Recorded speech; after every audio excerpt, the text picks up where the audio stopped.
Newsflash. This chicken sandwich from Popeyes is officially sold out. Now what we supposed to do? Wait until October for Popeyes chicken on a bun? I don't think I can wait that long. So I decided to make my own chicken sandwich using brioche buns, toasted, seasoned pickles, and Popeyes coastal sauce. We're going to make our own chicken sandwich. I got 2 chicken breasts from Popeyes. I took and I cut that toasted buns.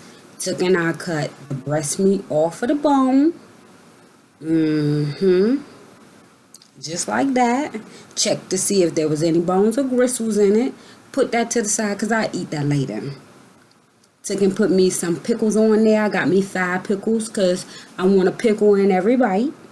Put my breast meat on the bun. Got my coastal sauce. Yeah, then I took and I poured my coastal sauce on my bun.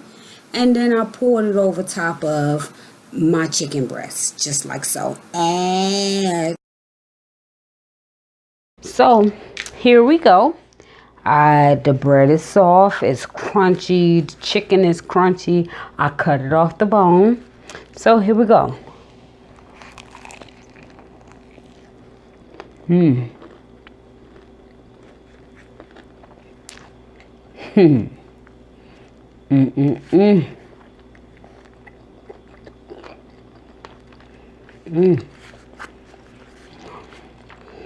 Chicken is thick.